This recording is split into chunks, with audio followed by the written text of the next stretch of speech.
Maynard, thanks for showing me what not to do. Wah, wah. So guys, never do that, all right? They say you learn more from your mistakes than from your successes. And if you want to learn what not to do, then you're going to want to stick around for the next few minutes. I'm Alina Nazari with Advisorist, and I want to show you guys a recent live training for insurance and financial advisors, showing them how to use LinkedIn to generate more leads. In this clip, Jeremiah Demaray recalls a recent incident where someone sent him a proposal for a joint venture and then got very snarky when Jeremiah didn't have the chance to respond to him right away. Yikes. But before we jump into this clip, make sure you hit that subscribe button below for more great videos for insurance and financial advisor marketing with strategies proven to work in 2020. So, wall of shame. Wah, wah, wah. All right. I've not done a wall of shame before, but I think it's important because I know in my life, in the life of all successful leaders, you learn more from your mistakes than you learn from your successes. Isn't that right? Give me a yes if you absolutely agree with that you've learned more from the mistakes in your life than you've learned from your wins. Absolutely. So here's one of the quotes I love. I've learned so much from my mistakes, I'm thinking of making a few more. Now, the following wall of shame came to me from someone who was prospecting me, who I actually approached to help us. I was a potential client. I approached this guy who I knew from 3 years ago, actually. We worked on a project, and then he told me what he was doing. And I spent about an hour and a half going through his sales process, explaining my company, explaining our business. He was coming up with a proposal for a joint venture. He sent the proposal over. I said, thank you very much. I passed it on. And then he sent me a follow-up email, I think a day later. So he sends me this messenger message today. And I'm going to let you guys be the judge of this message, okay? Now, you know that in the first, what we really are students of psychology. We're students of effective messaging, emails, LinkedIn, right? It's all about psychology. So I think you guys will really get a treat out of this. And this is where you guys are going to turn into the teachers, because I want you to look at this and you tell me if you think this is effective. I want to hear your comments. Hey, Jeremiah, is it common for you to be unable to communicate a simple no or yes within weeks of being made an offer? Or is there some type of emergency happening that's been preventing you from responding? I'm simply looking to see if this is how you do one thing, or if this is how you do everything. I hope all is well. All right, guys, you've been in my classes for months now. Good or bad way to get a response from a potential highly lucrative 7-figure partner?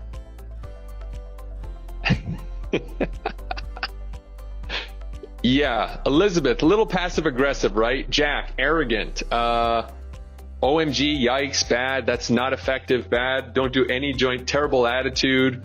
What is he trying to accomplish? Make sure you never do business again? Passive aggressive, condescending, very bad deal killer. David thinks this is a joke. Super snarky, not a good way. Bad. This guy's adult, rude, really bad. Yeah. Okay. So that's part one of the message, guys. So, Messenger, Facebook makes it terrible, right? People know if you saw their message. So I happen to have had it open. He saw that I saw the message. I looked at that, and sometimes there's a piece of ancient wisdom. Okay. This is 2,000 years old, written by one of the wisest men who lived during the day. When you answer a fool according to his own foolishness, you yourself become a fool. Like, that's timeless, right? There's no amount of psychology that would be able to turn that around. Okay, here's message number 2. Actually, let's do this. As I'm intuitively feeling into everything, we appear to be misaligned. So I'll simply take the lead in making this a no for now. All the best. Yep. Did he help his case here?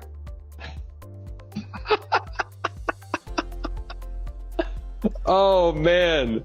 Incredible, right? Yeah, Jared, Jared goes, keep digging that hole. Yeah, absolutely. Right? Jane, great way to burn a bridge. Yeah. Jason, seal the coffin is more likely. Yeah. Maynard, thanks for showing me what not to do. Wah, wah. So guys, never do that. All right.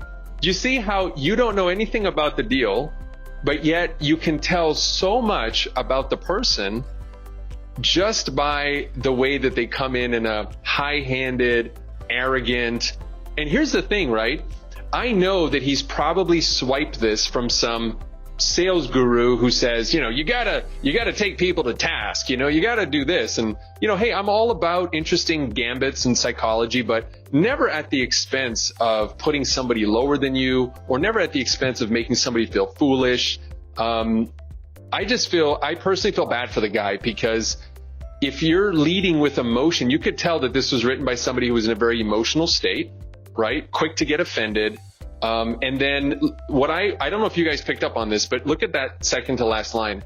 I'll simply take the lead, which is a presupposition and a gambit that a lot of coaches use to say, I am the leader in this situation, and making this a no for now. I would have been okay if the prior to that was like, hey, look, man, I know things are real busy. I'm getting super busy, so I'll just take the lead and make it a no for now. But hey, look, I know things change. Just let me know. I'm always here to support you. Like, look at that. Use the same sentence in a different context. It's like, hey, man, awesome. I appreciate you, man. You understand. Let's do this maybe later. You know what the funny thing is? We were actually going to work with him. I just was slow in getting back to him because, you wouldn't believe the deals I get approached with every single day. So we were open to it. Anyways, I hope you guys learned something from that. I know I certainly did. All right. One question. Now, this is a teaching device because I really want you guys to get this. What could he have done differently? So, okay, we've all agreed that wasn't the right approach, but I think we're going to learn more if we take an elevated view and we ask ourselves, what could he have done differently? I'm going to give you guys a minute here because then I'm going to bring up my other screen. What could he have done differently that would have helped him close that deal?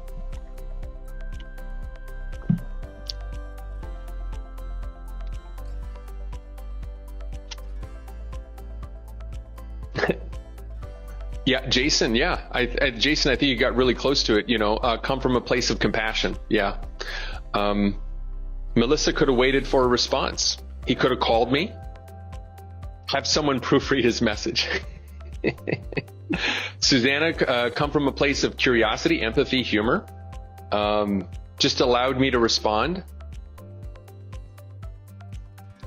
Zechariah, he could have said, hey, I realize you're busy. Let's try again. Yeah.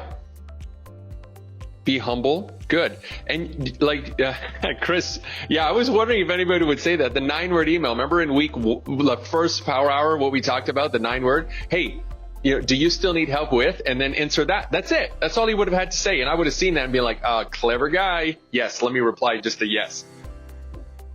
Very good, guys. Okay, good. So was that helpful for you to be able to see what's going on in the front lines right now and then be able to kind of, because I think we learn a lot from those bad moments, ours and those of others, right? If we can learn from experience, he could have just saved hundreds of people from making a bad decision because you guys saw it and you're like, I'm never going to take that gambit. I love that quote that Jeremiah cited. The one where he says, I've learned so much from my mistakes that I want to make a few more. Well, there is truly something to be said about learning from our mess ups. But I hope that you don't make that mistake. Instead, I think we should all learn through osmosis so we don't ever end up on someone else's wall of shame. If you enjoyed that clip, make sure you hit that subscribe button below for more insightful strategies and tactics for insurance and financial advisors with marketing strategies proven to work in 2020. Now, if you want more in-depth training and workshops, make sure you join Jeremiah's free, completely free virtual advisor power hour for insurance and financial advisors every single week. Just click the link that I'll post in the description below to add it to your calendar. Thanks for watching.